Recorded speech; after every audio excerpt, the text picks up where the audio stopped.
Nerd alert! Dork face! I am not a loser.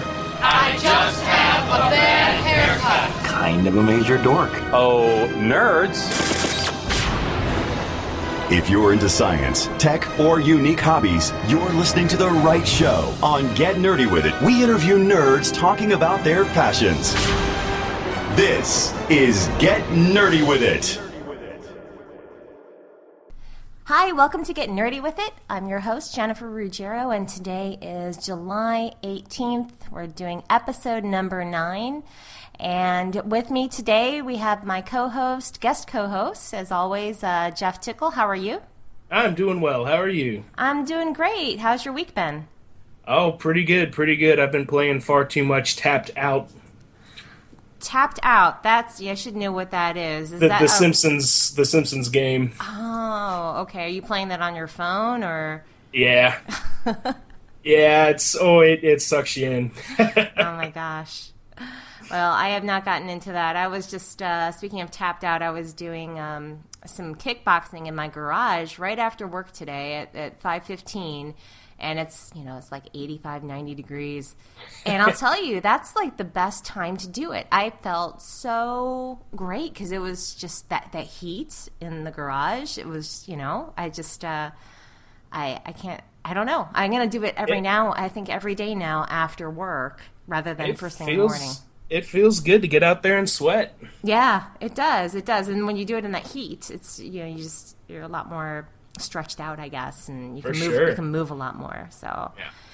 Well, I'll step away from that for a moment, and let's get to our guest. I'm so excited. We have Mr. Craig Shipp with us today. Hello, Craig.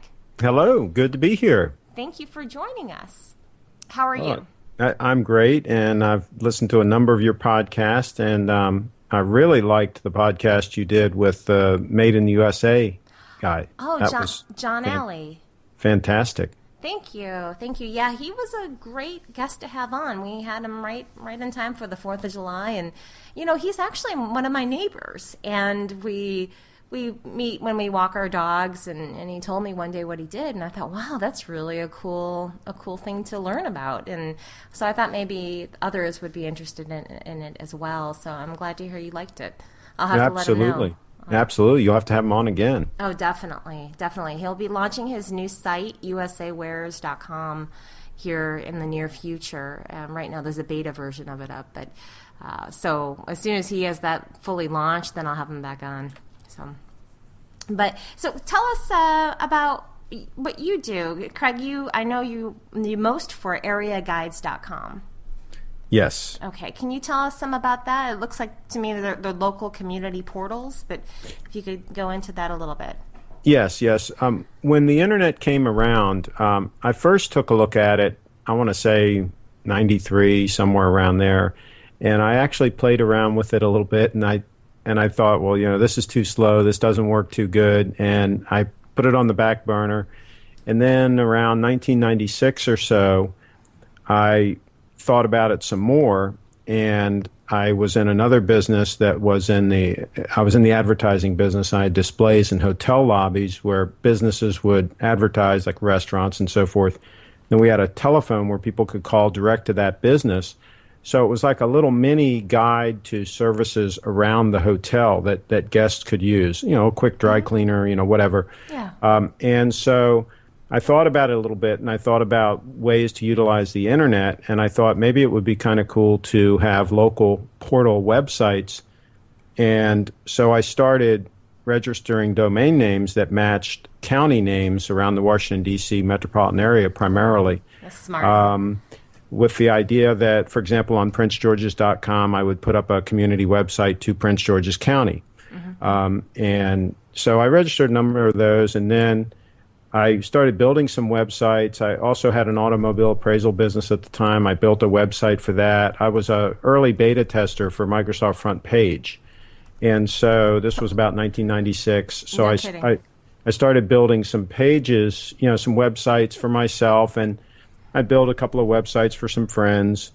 And it was really a pain in the you-know-what to work with that program, because in the early days, what happened was every time you made a change to a website, and then you uploaded, it didn't upload just the change.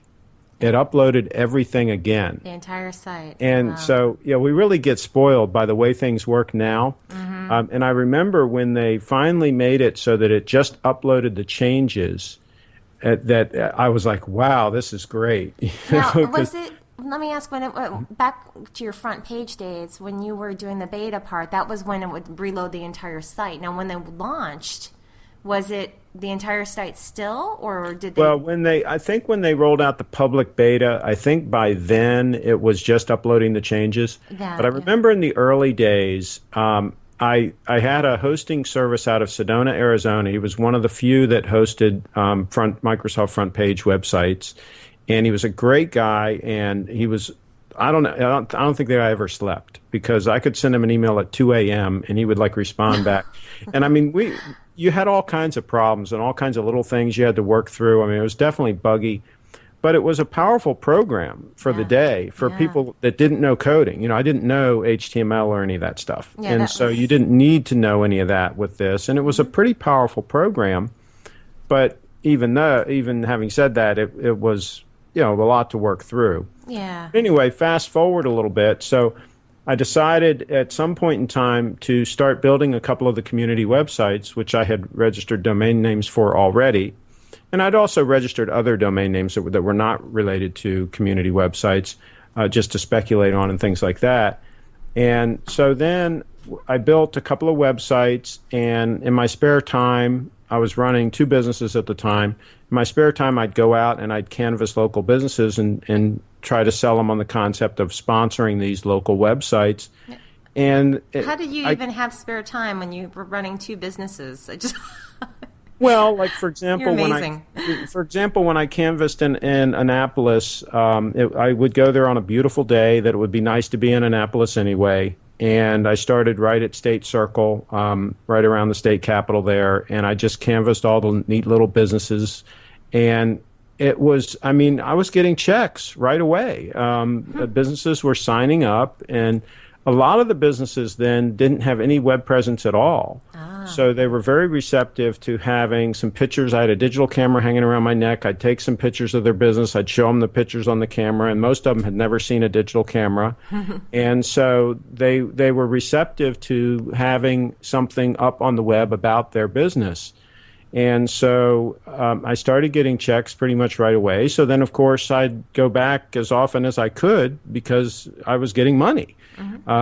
So it slowly but surely, the tail started wagging the dog, and I started getting more money doing that than what I had previously been doing. So I sold the automobile appraisal business to a friend of mine who took that over.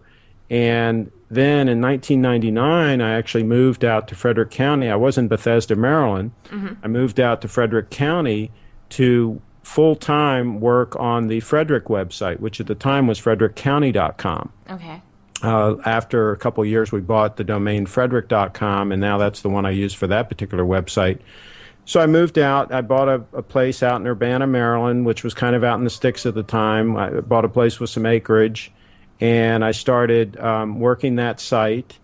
And in the first year, I signed up 250 local sponsors to sponsor the site. And the reason I use the term sponsor is they pay an annual fee, a fixed annual fee, to what we call sponsor the site, which is kind of unique in internet advertising. They're not paying per click. They're not paying for banners to be up for like a month and then the banner's down. They're paying a fixed annual fee for the presence that they get in the site. The fee varies depending on the level of exposure they get in the site, but it's still a fixed annual fee. And so that's what we've been doing ever since. And most of the sponsors that we have, most of those 250 sponsors that were the initial sponsors in the first year are still with us, 12, 13 years later. No kidding. Oh, well, I guess it's proven effective. Yes, definitely a pioneer in that area, because to do this right when the internet was first getting launched, and like you said, the businesses didn't have a presence online, and to have an online portal where people can go and see what is happening in this community and what's happening in the neighborhood, so that way if you're traveling there, and that's such a good idea. Now I gotta ask though, for Frederick.com. when you were Frederick County, does the county have that domain, or did you keep that Frederick County domain still? Frederick County, you know Dan McDermott. Yeah. And I've kept the domain. They were both going to the same website, whether you went to frederickcounty.com or frederick.com. And Dan and I started talking, it's been probably almost 2 years ago now. He's been trying to figure out a way to monetize the web. He's in the newspaper business, right? And all the newspaper businesses, they're trying to figure out how to transition to the web and make money at it, and none of them have been able to do that. There may be a few exceptions, but he was casting about trying to figure out a way to do that, and we got into discussions, and make a long story short, we have launched 2 sites for him, and one we decided to use the frederickcounty.com URL because it's Frederick County, Virginia. Mm-hmm. So I had that URL anyway, so we're using frederickcounty.com now for that Virginia website, which he runs, and the other one is warrencountyva.com, which isn't one of our strongest URLs, but it works. So he has warrencountyva.com for the Warren County site. So he has 2 newspapers down there, one's for Frederick County and one's for Warren County, and so now he has a website for each of those, and he's going to try to get things going down there. Wow. So go ahead, Jeff. I'm sorry. Craig, you're making me think of like a time traveler. You take technology from the future and get started with it in the past, and then now you're taking technology from the past and bringing them forward. That's pretty cool. Well, and it really what it is, it's all about connecting businesses to customers. Sure. At the end of the day, that's what it is. It's these media companies, if you will. They insert themselves as the middleman or a traffic cop or whatever you want to call them, and they're taking customers and directing them to a business. And that's what we need to know how to do. That's what businesses want, and that's what businesses are willing to pay for. And Google, of course, has been extremely successful with the search engine, where somebody searches, and then they can put an ad up that's relevant to that search. And so there's a high likelihood that somebody's going to click on that ad and do business with that company. That's what the company wants. And what I was thinking was, why not have a site that's extremely relevant to a specific geographic area, because most local businesses, they're interested in customers that are close enough to come by and put money in their cash register.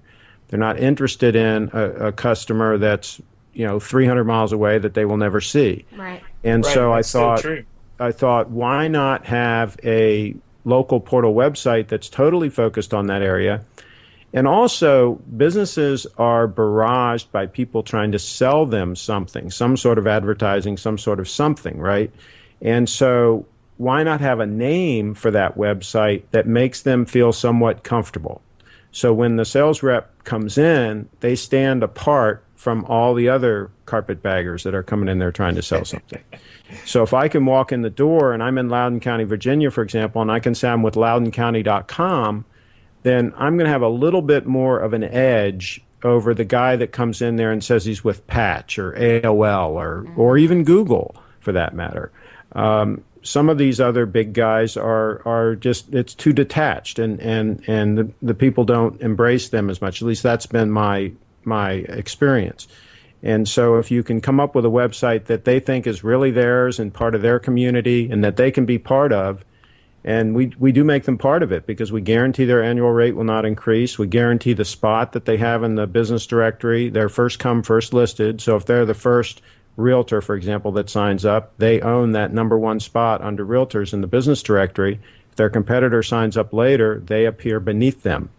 And so they have a vested interest in staying in the site and paying that annual fee and not losing that spot. And then we guarantee that annual fee will not increase.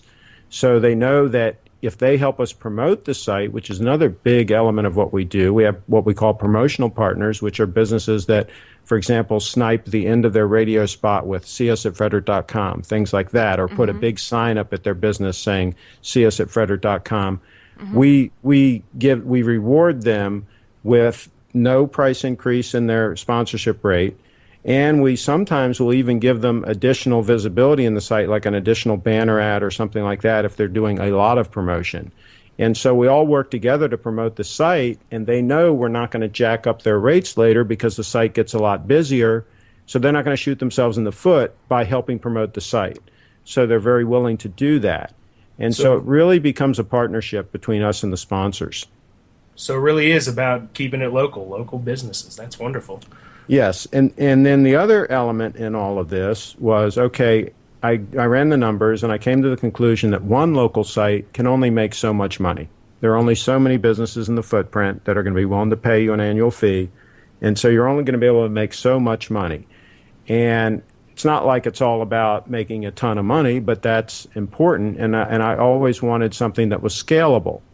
So then we thought of, okay, let's build a network of these sites. Let's call it areaguides.com, and let's have a network of these sites, and that is scalable. And so that's where we're headed with all of this.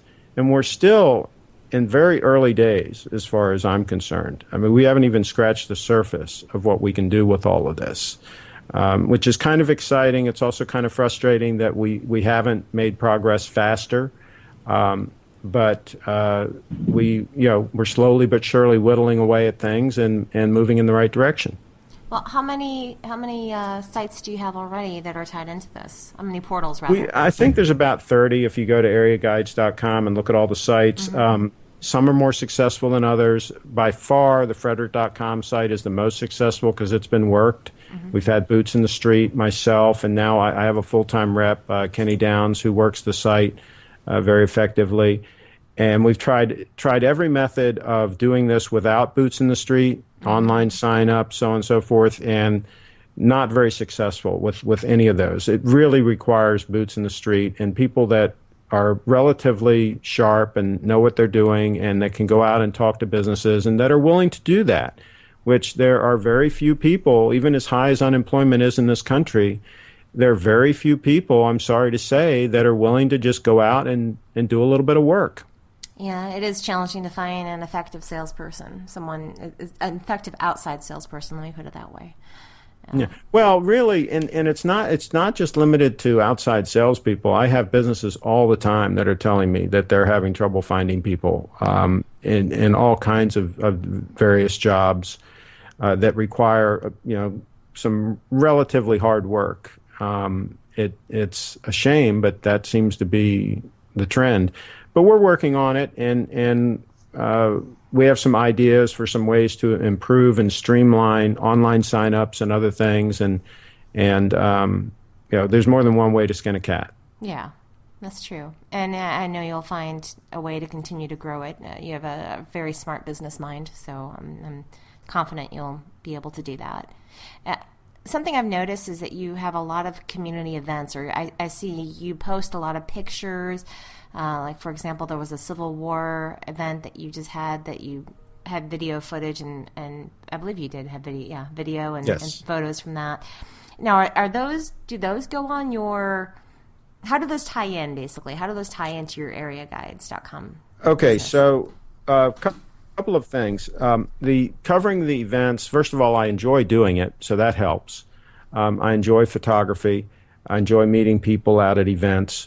I found, it's been quite a few years ago. It was probably one of the first in-the-street parades that I went to in downtown Frederick 10-plus years ago, where I went to a parade, and I had a convertible at the time, and a politician wanted to ride in the car, and I had the car all lettered up with Frederick.com down the side of it. It was a Mazda Miata convertible, and it had big letters, Frederick.com all down the side. Mm-hmm.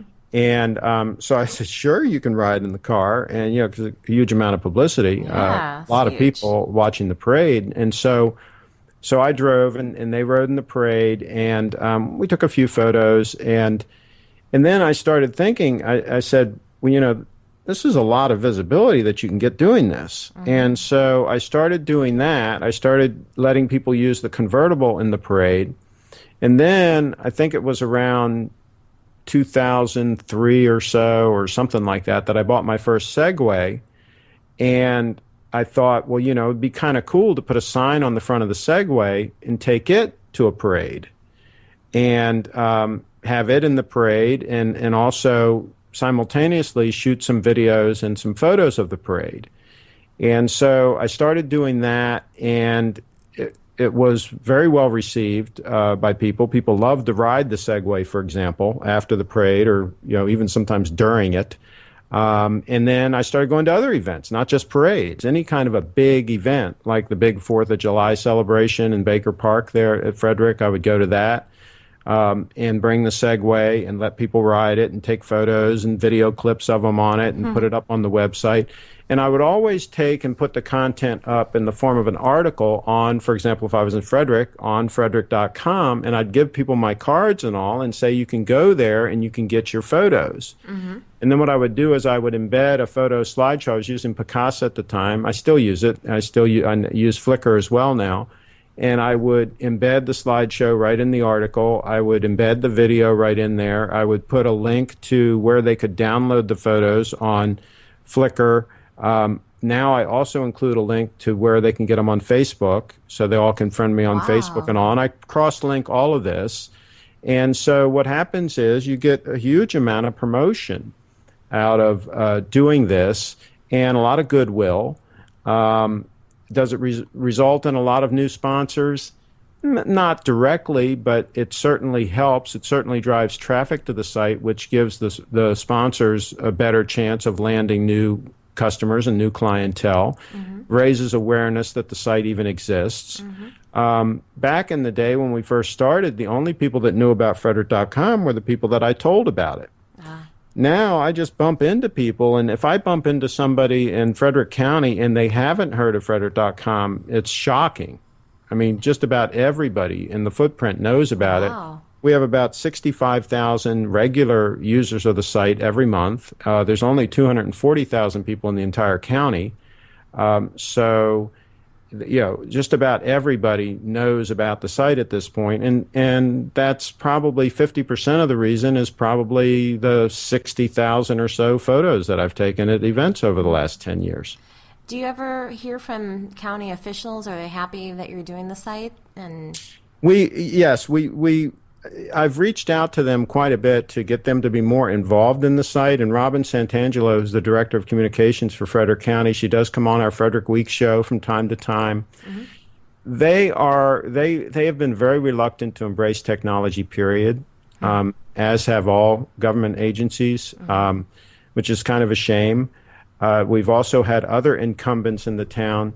I was kind of naive when I came up to Frederick and I launched the site. I thought, well, here's an open community website that anybody can publish articles on. Anybody can add their events to the calendar. Let's say a church is having a fundraiser or whatever. They can post their event on there. I figured everybody would welcome this with open arms and would be so happy to have something like this for the community. But then I rapidly started learning that there were some incumbents that felt really threatened by this. And I'm not going to name the organizations, but I will name the local newspaper, Frederick News Post, right from the beginning. They felt very threatened. And even though I went to them and tried to get them to partner with us, and I was going to share revenue with them and everything else, but basically at the time they told me that the internet, they didn't believe in the internet and blah, blah, blah. And then years later, when the internet started taking off, they've pretty much done everything they could to try to, run us out of town. Of course, they've been totally unsuccessful. But yeah, it has not really been embraced except from the small business owners, which is really the ones that count. At the end of the day, they've really embraced it. But some of the public organizations like the Chamber of Commerce, the Tourism Council, people like this have been very lukewarm as far as embracing the concept, because they all have their little fiefdoms. They have their little website that they think that everybody should just go there, that their website should be the portal. And I've tried to explain to them, you can't have a community with 8 portal websites, most of which are closed down, that, like, for example, if you're a member of the Chamber of Commerce, you can be listed in there, but that's it. Nobody else can participate in the site. So it's kind of a closed down thing, whereas ours is totally open to everybody. But more and more people in the community are starting to get the concept of an open portal website where everybody can share it. And so we'll see. again, it's things like this that you just learn with experience over time that, you thought things were going to go a certain way, and then you just have to adjust as you go along and do the best you can with the hand that you're dealt. Mm-hmm. Now, let's say if another county comes across areaguides.com and is interested in having, I guess that all depends on the website whether or not there's a domain that they have, but they are interested maybe in adding to this. Have you encountered that at all? We've had a couple of people approach us about doing websites. Dan McDermott is one who we have done 2 websites with. There's a gentleman in Florida that we did a website with. There's a gentleman in North Carolina that we did a website with. They haven't been that successful yet to date. Again, it takes the right kind of person to want to go out and canvass local businesses and take a lot of no's before they get a yes. Mm-hmm. Many of the businesses that I signed up, the sponsors that I signed up in the first year, gave me 5 no's before they gave me a yes. I mean, that was not uncommon at all for me to get many, many no's before they finally would say, oh, okay, I'll do it. And I didn't care how many times they said no. That was okay with me. Mm-hmm. But I guess a lot of people don't look at it that way. So, it's something that it is scalable. Like if, for example, a realtor registered a domain name years ago and had a thought of using it for something for a community, but they haven't really done anything with it, or they don't have the technology to do it or whatever, we could certainly talk to them and we can provide the technology and we could make them part of the network very easily. But it is important to have a good, strong domain, because I've seen a lot of what I call no-name websites, websites that have lousy domains, come and go. We probably had a dozen wannabe competitors to Frederick.com in Frederick County that have just fizzled. And we have, in about 2002, maybe 2003, the Frederick News Post launched a competing website called Digital Frederick that they poured a ton of money into. And they ran big full-page ads in their newspaper every day. I mean, they just ran a ton of radio ads directly taking on Frederick.com. And they did it for almost 2 years, and they finally just shut it down.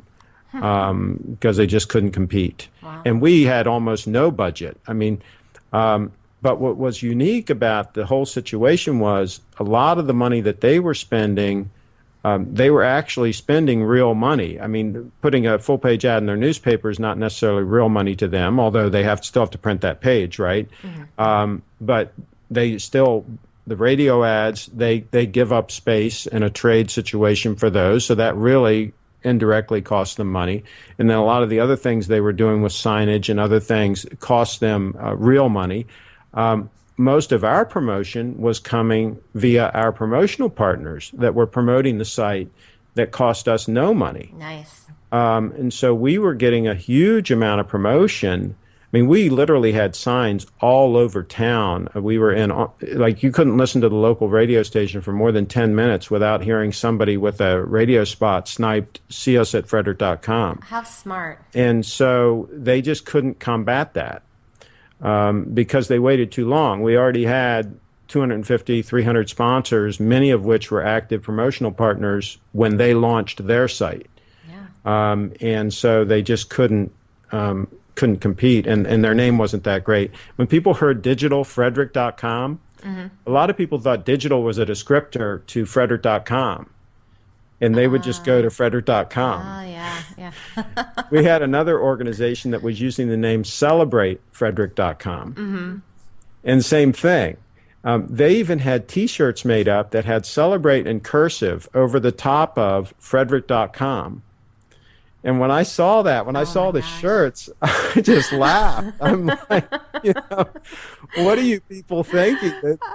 They're going to see the cursive Celebrate, and they see Frederick.com in big bold letters. What they're going to see is Frederick.com. Yeah. So that's some free promotion for you. That's good. And all their letterheads and all their signage and everything was done that way. Oh and my I think they still to this day do it that way. So we love it. That's funny. What can I tell you? So I'm hearing a little bit of feedback on myself. I hope that you guys can't hear that. But you have your hands in something else. I know that you are involved with the Hangout 10 network.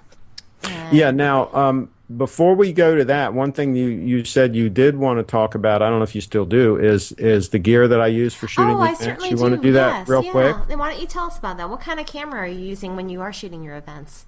Okay, so lately, since about 2007 or so, I'm using a Nikon D700 for stills. Mm-hmm. And I usually put my 24-70 lens on there or the 70-200. And I usually pick, before I go to the event, which lens. I used to carry both, and I'd switch them from time to time, but now I'm lazy, so I decide, okay, am I going to be close to the action? I'll use the 24-70. Is it going to be a Civil War event or something like that where I might need a little more reach? I'll just put the 70-200, either of which are great for portraits. I like to take a lot of portraits of people. Mm-hmm. So either of those lenses works great for that. And then for the video clips, I carry two Sony NEX cameras. I carry the VG10 and I carry the NEX7. And so depending on what I'm shooting, most of the footage I'll be shooting with the VG10, which has an 18-200 kit lens on it. And then I'll use the NEX7 with a Zeiss 24mm f1.8 lens on it for like interviews and for low light situations and two camera shoots if I want to set up two cameras. And then if I want to do a three camera shoot, I have an NEX5 that I can also bring. Wow. So we can set up a three camera shoot. So how did you learn all about this? Did you just teach yourself on? Yeah, just slowly but surely, just doing it. I had back in the early 2000s, around 2002 or something like that, I had an Olympus camera, which was a 4-megapixel pro type camera that, big bulky camera, just like the D700 that I use now. And then I got sucked into the pixel wars of these high megapixel Canon started coming out with some point and shoot power shots that say, oh, this one's 12 megapixels and all this. And so I went to actually Canon power shot cameras for a while, and I was shooting stills with that and video with the same camera. Mm-hmm. And then I became convinced that the tiny sensors in those cameras is just not good enough. And so then in 2007, that's when I went back and bought a full frame, D700 Nikon and went back to the big heavy stuff. I don't really like carrying the big heavy stuff. It's a lot of weight to carry. I have a big think tank belt that I wear that I can, carry all my gear. Mm-hmm. But these small camera solutions just aren't quite there yet. And I actually ranted on Trey Radcliffe a little bit yesterday about that. Did you? Yeah, they're just not there. He did a whole post on how he switched from Nikon to the NEX7, and for some things you can do that, but there's a lot of instances where you still need that big, in my opinion, that big full frame camera with some nice fast glass on it. Yeah. Well, I notice, and Jeff, you might know more about cameras than I do. I don't really know too much about it, so it's all news to me. But when you take your shots, like there was one shot that when you were taking of Audrey, what's her last name? Sure. Yeah, sure. What is it called? The hula hoopist. Yeah. Hula hooping. Yeah. Yeah, that's it. That those shots that you took were with those in motion. You were able to get a clear shot of her with the hula hoop going, and just that motion you're able to capture so well. One advantage the big advantage to what they call fast glass, which means you can shoot at a wider open aperture. So let's take either of those zooms I mentioned. You're shooting at f2.8. And so you can shoot at a faster shutter speed. The wider that aperture is open, the more it's open, the more light's going to come in. So I can shoot at a faster shutter speed even in lower light. And so let's say the sun's going down and we're at the Siesta Beach drum circle and you have that nice soft light coming, just before it gets dark. I can still shoot at maybe a 500th of a second or so and have my ISO somewhere within reason if I have a nice fast piece of glass on the camera. Same thing with if I have an f1.8, that's even faster, right? So if I'm shooting a video or something and I've got an f1.8 lens on the NEX7, it's going to help in low light. So that's what we call fast glass. The other thing is in a sporting situation, like I was shooting the motorcycle races and motorcycles are coming like right at me at high speeds, and I'm trying to shoot that and keep it in focus and get a lot of shots off. Same thing, I can shoot at a faster shutter speed if I choose to. I can shoot at a shallower depth of field, and so therefore I can get the motorcycle in focus and maybe the crowd in the background all out of focus. So you can do all of those things if you have fast glass and if you have a camera that can focus rapidly. Neither of which are easy to do with a NEX series camera at this point in time. So, and to Trey's credit, he did mention that late in his interview. There was a long interview that he did, but it was almost like an afterthought. And to me, it should have been one of the first things mentioned. I'm not going to tell people that I'm switching from Nikon to NEX7 and lead people to believe that that's okay in many situations, because in many situations it's not okay. And so it was almost like link bait to me. And so that's why I kind of like spoke out about it a little bit. Well, did you get some feedback on the post? A little bit. I got some people that agreed with me. And, it's, to me, when you've got a professional that a lot of people look up to and a lot of people follow him, you don't need to sensationalize things. You don't need to make a big deal of the fact that you're moving from Nikon to NEX. I mean, I have both cameras, right? And so I can talk about both cameras, and he has both cameras. But the last thing I would tell somebody or imply to somebody is you can make the switch from, a D700 with good pro glass and get rid of all that and just switch to an NEX and everything's going to be fine. You're going to have some real problems depending on what you shoot if you make that switch. And that would be the first thing that I would point out. I would point out there's real benefits. It's a lot lighter weight and all that. But I would also point out, hey, there's some things that you're going to have some real problems with. So that's where I would have handled that a little bit different. Yeah. Well, it's good that you spoke out and you let everyone know. So that's great.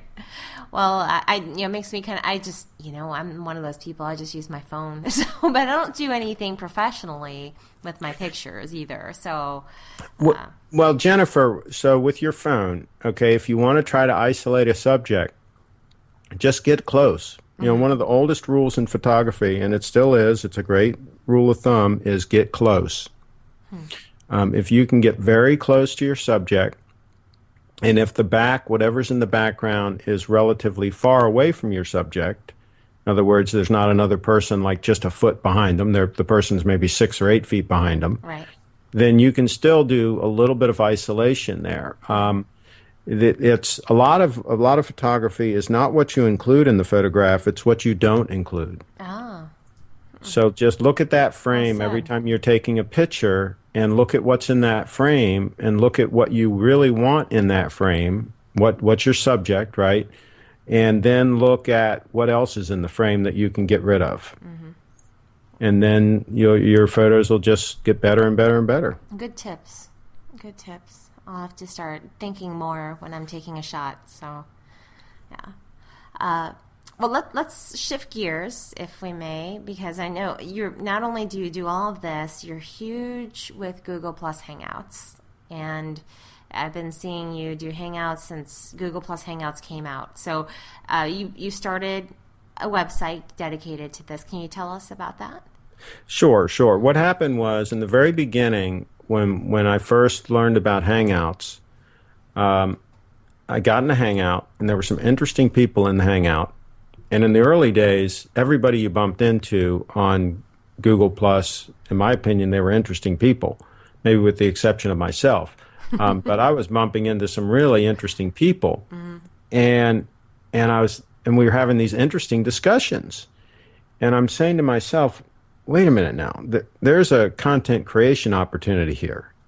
We shouldn't be having these discussions and then just at the end, everybody leave and that's it. And there's no record of that. There's nothing for people to watch. There's nothing for other people to enjoy. There's no work product out of it. Right. That's one of the reasons why I cover the events is people spend a lot of time and money, especially like these Civil War events, dressing up and doing all of this stuff, and all they're focused on is having a great event, which is great. I love that. That's really cool. But I'm always thinking, well, shouldn't this be preserved for them to look at 10 years from now or 20 years from now, if for no other reason? Maybe their grandkids might want to see it. I would love to see events that my parents were involved in when they were little kids. I'd love to be able to go back and watch a video, right? Or watch some photos and so forth, but that doesn't exist. And so when I started doing the Hangouts, same thing. I'm saying to myself, this is a great way to create content. And so I asked some people, I was in a Hangout, and I said, hey, why don't we do like a news spoof show or something? Why don't we have some fun with this, and I'll record it, and we'll create like a little show. And because I had some software that I could record the Hangout locally on my computer. And so we started doing that. We started playing around with that. And I still claim that I'm the first one that did it. Dan tries to claim that he is, but if you go on YouTube, my YouTube video that I put up of a recorded Hangout predates his. And so anyway, we've always had some back and forth on that. But you know Monica M., right? You know, M. Monica, you know her? No, I don't. But anyway, she agrees that I was the first one, and she's the authority on it. So anyway, we started doing these shows, and then somehow we got the attention of the Googlers, and at first I thought, they're going to tell us they don't want us to do this, that it's not really designed for this, and that you're really not supposed to do this. But it was quite the opposite. They actually embraced what we were doing, and they were very pleased with it. And then they worked on Hangouts on Air, which we have now, which now, of course, we can stream the Hangout live to a YouTube channel and have it recorded simultaneously as an archive and as a show for people to watch. So wait, pause for a second. When you were doing it initially, when it first launched, were you doing it? We didn't have Hangouts on Air at that time. That's right. It was just a Hangout that I was recording locally, and then I would upload it to YouTube, because I had a YouTube account that was approved for more than 20-minute long videos, and so I could upload an hour or 2-hour long video, no problem. And so I was using ScreenFlow program on a Mac, to just record everything that happens on your computer, including the audio. So I was just recording it, and then I would upload it, and then we'd have it, we'd have the show. So it worked pretty good. And then fast forward to now, of course, Google has rolled out Hangout on Air, so we no longer have to record it locally, and I don't even record it locally anymore. I used to do it both ways. When they first came out of Hangouts on Air, they were a little bit glitchy, so I was locally recording them as well as doing the Hangout on Air. But now it's so reliable that I don't even record them locally, knock on wood. So that now they've also added various tools that we can do the lower third, and it's all kinds of cool tools, the screen share, all things that we started asking for right from the beginning. I mean, we were saying, this is really cool. We need all these other features. And so they've been great about embracing creating content. They haven't done it fast enough for me. I always want stuff faster, and I always want it better, and so I've mixed it up with the Googlers on all that too. But they are moving in the right direction, and it's all getting better. And so then I was saying to myself, discovery of these shows is not very easy. Other people started doing shows, and there was no real easy way, even though Google's a search company, there was no real easy way to discover Hangouts and Hangouts on Air, and recorded Hangouts or any of this kind of stuff. And so I registered the URL hangout10.com, because at the time 10 people was the max that could be in a Hangout. Is that still the max? It is, but there's like special Hangouts that can have up to, I think, 15 people. I think for like the NFL and for like pro accounts, like if you have a apps account, things like that, I think they still allow 15 in some of those. And who knows, they might change 10 in the regular one at some point. But I registered hangout10.com.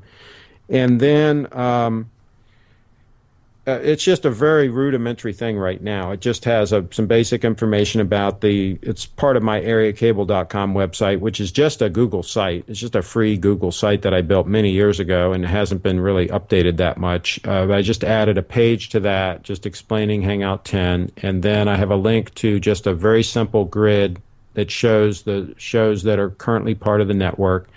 And the idea is, if you want to do a show or you have an interest in doing a show or you have a talent or something you want to showcase and you want to do a show, we help you get started. And so every Monday night at 10 p.m., we have a hangout that people can join, that the whole purpose is to help people either come up with a show idea, get the branding for a show idea locked down, get technical tips, whatever they need to get a show on the road, on the air. And so it's just a way to help out, and nobody pays anybody anything. You can be part of the network. We ask you voluntarily, it's on the honor system, that during your show at some point you say that you're part of the hangout10.com network, so that, again, everybody gets cross-promotion. The idea being that there's strength in numbers, right? If there's a bunch of shows that are all cross-promoting, then hopefully all the shows will do better. Yeah. And so, it's very early stages. We've probably got 10, 15 shows or something listed so far. Mm-hmm. One of our shows, though, Forensic Week, he's actually been approached by a national company that wants to sponsor his show. No kidding. And his show is very interesting. He's a forensic scientist. He's a professor from the University of Maryland. And his show is very interesting. It's very well done. And he's had a number of other instructors and professors and so forth that are using his shows as part of their curriculum. Wow. And he's respected in the community anyway, and a lot of the guests he's had on his show are very respected people. I mean, people that worked on like the O.J. Simpson trial, things like that. So he's written books, and he's the real deal. And so it doesn't surprise me that he's one of the first on the network that has been approached, with a sponsorship deal. That's huge. So, so I think it has some potential, and I think that creating content using Hangouts has a lot of potential. I've even asked you to get a show going. You have. I know. I was thinking about taking the show to Hangouts On Air and going video. It's, and with Skype going, Skype is questionable sometimes. I think a few shows ago we had some Skype issues, and so I might have to go do that and bring it over to Hangout 10. No, so everyone listening is Hangout 10, that's 10, Hangout 10. Yeah, and hangout10.com I think works as well. Oh, that goes there too? Oh. Yeah, I usually cover my bases. Oh, that's smart. Okay. So I believe Jeff was having some mic issues, and I think he's back. Are you still with us, Jeff? I don't know. There, we got Jeff. Oh, you got me. Oh, you're back. Yay. I am having technical difficulties, but I can't blame this one on Skype. Is it you this time? Is it the mic? Yeah, so I apparently need some better equipment. Let's say we start the nerdy Hangout. What should we have? You mean what kind of equipment? In terms of equipment, obviously webcam and microphone. I was wondering if you have any recommendations. Well, I'll tell you, on my other workstation, this one I'm using a mixer. I'm using a Behringer mixer, and then I've got a mic, plugged into that. But on my other computer, I use a Yeti microphone, and I love it. It's just a USB Yeti. I don't like to wear a headset, okay? So I don't like things on my head. So I've just got a Yeti microphone. It's like a stand-up desk mic. And it works great. It can be 10 inches or so away, 12 inches away from your mouth, and it picks up great. And they're not cheap, but it's made by Blue, the company Blue. Mm-hmm. And they have other mics as well, some of which are a little less expensive than the Yeti. But for audio, I really like that that mic for a one-piece solution. If you're going to go to a mixer and then plug in a mic to it, then you've got all kinds of different options at that point. But the Yeti is just a kind of a cleaner situation because it just plugs right into the USB. There are other USB mic solutions out there. If you go to my blog, if you go to my website, craigshipp.com, and then click through to my blog, I've got some write-ups on some different mics and different setups that you can use. But there's a lot of options out there. For Jeff, sure. You'll be Have to needing check it out. Yeah, you're going to need to check that out with your mic. Definitely, yeah, I think so. I've been happy. I've got an M Audio Producer USB that just plugs straight in, but it has apparently a bad habit of cutting out. I wonder if it's the mic or the computer. I don't know. Yeah, it might not be the mic. I mean, are you on a Windows or Mac? I'm on Windows. Oh, there you go. Oh, boy. Oh, my goodness. You're a better man than I am, Jeff. Well, truth be told, I'm a Linux guy, but I'm also a realist. Yeah. I tell you what, I gave up on Windows. It must be 6 years ago now. I just gave up. I just did. It whooped my butt. I mean, I just couldn't handle it anymore. So, and I never looked back. The first one I bought was a PowerBook G4, I guess they called it. Yeah. And I bought it as like a second computer. I still had my main workstation was still Windows. But I'll tell you what, it wasn't 6 months before I got rid of my workstation and set up a Mac workstation to go with the laptop, and I've never looked back. No kidding. Well, I'm due for a new computer one of these days, so I'll have to look into that. Yeah, and the one I'm talking on right now, this is a 6-year-old computer. This is my backup workstation. I renew my workstation every 3 years. So the one I have now is a Mac Pro workstation that's 3 years old. This one is 6 years old.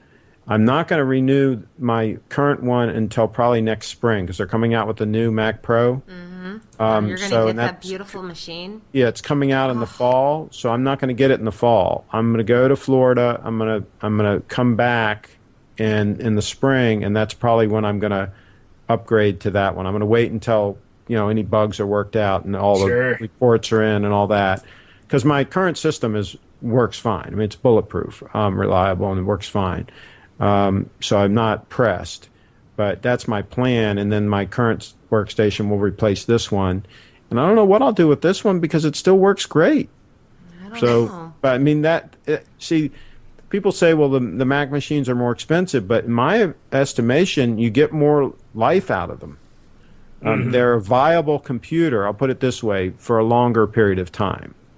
My dad used to buy almost a Windows machine every year, for gosh sakes. And then he finally switched to Mac, and now he's doing the same thing as me. He's keeping them 3 or 4 years, and they're still working great at the end of 3 or 4 years. Yeah. I mean, I didn't upgrade my MacBook. It was a 2007 MacBook. I didn't upgrade to the MacBook Pro Retina until last summer, So yeah, it's lasting a good 5 years for me before I. Yeah, and was it still working? Was it still working good? It was still working. It was groggy, and then I wiped it and started from scratch, and it's a lot better now. But yeah, it was groggy, but it was still working all right. Yeah, I have a 3-year-old MacBook Pro. It's got the black keys on it. It's a 3-year-old, and last year I put an SSD in it. And I maxed out the RAM, and it made it like a whole new machine again. Oh, yeah, you told me about that. It's just lightning fast. Nice. Made a big difference with that SSD. Yeah. It's killer, and I won't replace it now. I'll use it for at least a couple more years because it works great.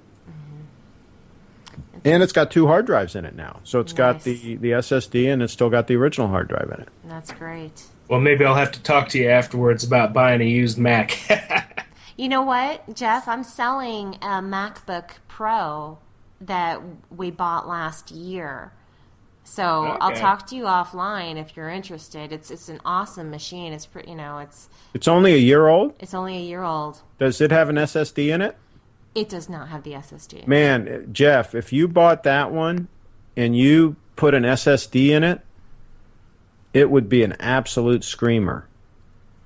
Well, What you do is you take out the optical. It's got an optical drive in it, right? Yes. So you take that out and you put the SSD in place of that, and then you leave the original hard drive in there. And then you just take the spinning drive, the optical drive, and you just put it in a housing so it becomes an external optical drive, like people would use with a MacBook Air anyway, right? Mm-hmm. Yep. And then all of a sudden you've got 2 hard drives. You've got one you can put your operating system on and all that and all your programs, and then the other one you can have your data on and whatever you want to do. And it'll be lightning fast. I like this plan. You're gonna need to buy the my other MacBook Pro here. So yeah, we'll talk. Yeah. Excellent. Let's make a deal. Well, let's make a deal. Well, I'm excited about the Hangout 10 network and all you've done. You're pretty much a pioneer in that space, you and Dan McDermott, and I'll have to take a look. I guess if you posted the first video, then it would be you that started it. So, yeah, I'm taking credit, even though he's trying to fight that, but I'm taking credit. But so some of the cool things didn't they just launch now with Hangouts on Air, the ability to have feedback while the show is going on? Well, the questions, we're beta testing that now, and it's pretty cool. There's some things that I would like to see improved on it, but it is beta. And so we were already using something called Comment Tracker, where it would track comments from various sources, like comments made on Twitter, comments made on the YouTube channel, and you could track them, and you could put them up on the screen, and you could address the questions, live in the show. And that was kind of cool. But now this questions app that is now built in, the only thing I can tell that is a kind of a downside is you have to interact with it at the Google Plus posting. So in other words, you have to be watching it there on Google Plus, and if you click, it makes it like almost full screen, and then it puts the comments on the right. And what you do is questions or whatever, you type in a question, and then people can vote up or down the question. And so the ones that are most popular rise to the top. And so the idea is they're curated somewhat by the audience. And then, of course, whoever's running the show can decide which ones to actually put up on the screen and actually address during the show. Smart. And so it's pretty neat. What I would like to see is it integrate with the YouTube channel, so that if people comment or type a question on the YouTube channel, that also syncs with it.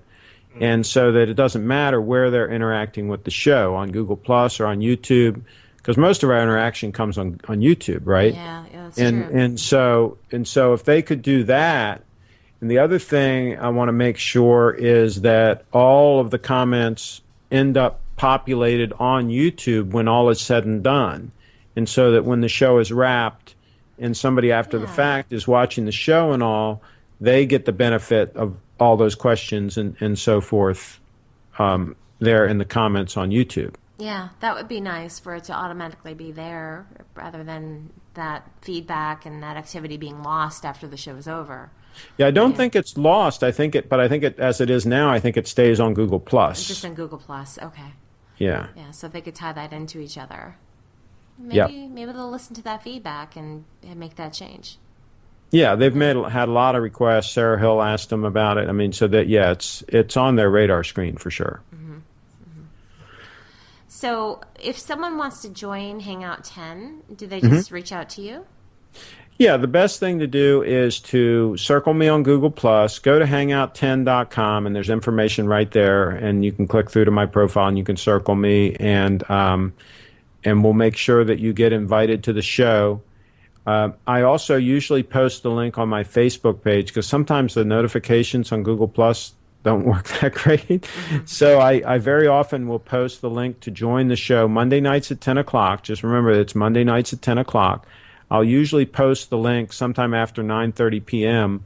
on my Facebook feed to my Facebook friends. So if you friend me on Facebook, that's facebook.com/Frederick News, facebook.com/Frederick News, then you'll see the link there, and you can click on the link and come right into the show, and then we'll help you with whatever questions you have and help you get a show started. That's great. So everyone should definitely, if you are doing Hangouts and you have a podcast going, definitely try to be a part of this network. Or if you were interested in getting started, check out hangout10.com, facebook.com/Frederick News, or just circle and circle Craig Shipp on Google Plus, and he'll definitely help you out. That's some good stuff there. So what's next for you? You have a lot going on already. I mean, you're probably the busiest man that I know. So Well, actually, a lot of this stuff is on autopilot, to tell you the truth. It's organized that way. Yeah, I have time. But what we're really doing now, and I can't talk about all of it right now, is we are actually talking to a couple of rather large media entities about bringing the Area Guides Network to the next level.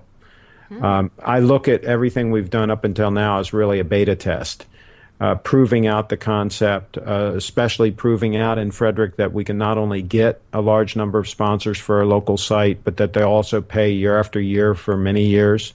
And so we have a track record of showing that this will work. But in order to scale this up properly, we really need to put together a proper management team, get a professional sales manager that is used to managing, outside sales force, a big outside sales force, and then marshal a real professional outside sales force to really ramp up all of the sites and do it properly. And we know how to do it. We've got the blueprint. We just need the right partner to bring this up to that next level. And I really think we can take on platforms like Facebook, for example. I think it's got a lot of issues. I think that all of these big players, even Google, has wanted to do local. And I think none of them have done local right. And I think we have a formula to do local right. And so that's where we'll be headed with this. We'll be taking the next big step in the not too distant future, and you'll see much better technology. Our technology really is old. Most of our back end and everything dates from many years ago. It works, and the sponsors are happy. But we need to really bring everything to the next level as far as the UI, as far as the look of our sites. And this all requires an infrastructure and, really ramping things up. But stay tuned. There's a lot of exciting things coming. I'm excited. I cannot wait. I'm really, I know you'll keep us posted. So I am looking forward to seeing what's coming next for you. That sounds like a good, smart plan. And you're right. Local hasn't been done well. It really hasn't. They're trying to get into that space, and you do have an excellent formula that's working well. So, yeah, time to go to the next level. There you go. Exciting times ahead. It is. Well, good for you. Well, what, Jeff? I'm sorry. Did I cut you off? Oh, not at all. Oh, I thought I did. I thought I heard you. Well, Google Local is the most impersonal experience I've ever had with anything. It's amazing. So I think that'll be pretty easy to compete with if you've got boots on the ground. Yeah, see, that's the thing, is they are not willing to mix it up with the regular folk. And I've told them the same thing with Hangouts and with Hangouts On Air and all this. I said, you all need to mix it up with people. You all need to get in there and show people that you're pleased that they're using the platform. You need to welcome people that come over from Facebook. You need to be more involved. And they're programmers. They're in their ivory tower and they're doing their thing, and they don't really want to mix it up with the regular people. And that, to me, that has to be done. I mean, there's no shortcut. You got to get out there. You got to, go to that local business owner, hold their hand a little bit, take some photos, shoot a video, whatever you got to do, and keep them happy. And there's certain things that you just have to do. It cannot be all automated. It cannot be all just go to the website and sign up and do it. I mean, I'm sorry, too many business owners are way too busy to do that, or don't have the skill set, or whatever. I agree. That it just isn't going to happen. You need to go out there and you need to make it happen. And we have like Jennifer said, we have a way to make that happen. So, yeah. Well said, and that's exactly right. And I remember even working with. In one of my roles, I used to work with a lot of small businesses or small business owners. Let me put it that way, or chain. They own part of a chain, and that was one of the things. Was promoting their business locally was very challenging to do. They didn't have the skill set to go to these sites to figure out how do they manage their Google local listing. Oh, I have a Google local listing. I didn't know that. Oh, there's people rating me. I don't know this. Yep.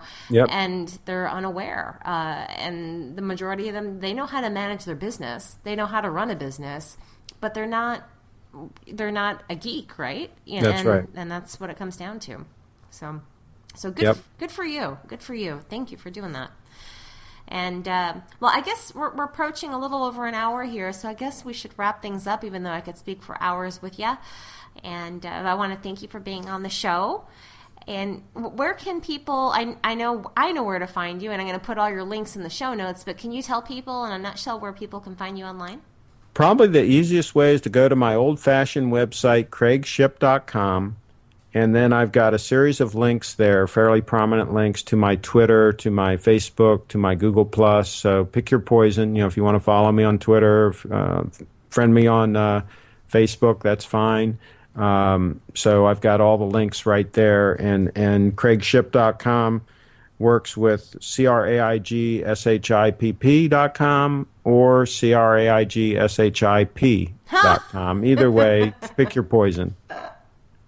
But it doesn't work Greg Shipp. I didn't register Greg. I should have done that. That was smart though. That's smart. Good deal. Okay, so craigshipp.com. And well, I always tell my clients, if your URL requires an explanation, then you might want to rethink your URL. So if I need to tell people every time that Shipp has 2 P's on it, then, that's probably not good. So I said, well, we solve that by just doing it both ways. That's smart. That was clever. Out of curiosity, when did you buy your domain for your name? Was probably one of the first ones, probably back in 1996, 97. I think that's when I did mine. I got everyone I could get, so same here. Yep. You had to, right? You had to, right? I know. And even for your kids, too, right? It's just important. That's what I don't understand. People have kids these days, and they don't think about the URL for the kid's name. That's crazy. That would be the first thing I would think about in deciding on their name is, can I get the URL? Yeah. The same. That would make that would definitely have a strong play in the name of my child to be. It would be, if the domain were taken, I might not name my child that. It's important. I think so. It's very important. And the Twitter handle, too. And the Twitter handle, yeah, exactly. So, But I think we're kind of strange, though. What do you think? What do you think, Jeff? Jeff, what about you? Uh-oh, did his mic drop out again? He really needs to go look at your mics. He agrees. All right. Hey, this is pretty good. We can get Jeff to agree to anything right now. We can, because his mic's not working. So yeah.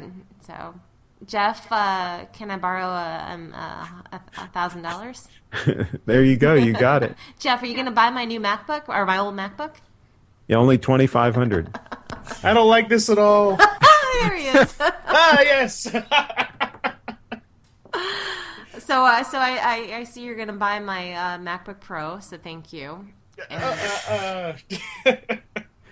Hey, Jeff, if you can have Jennifer's MacBook Pro, you probably should take that. That could be valuable someday.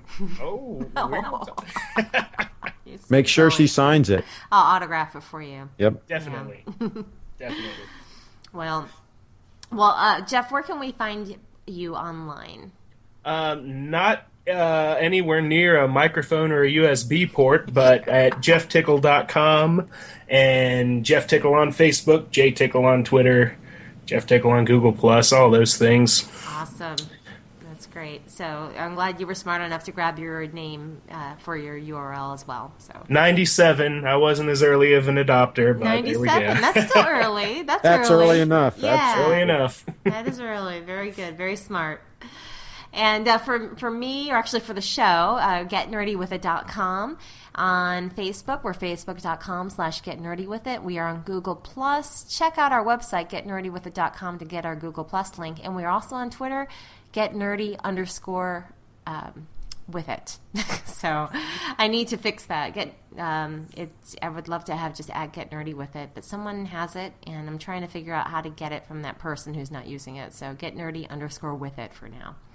And thanks for joining us. Next week we'll have Chris Voss on, so we'll be writing about that, and we'll have the show up and online later on this evening. So thanks again, Craig. Have a super week.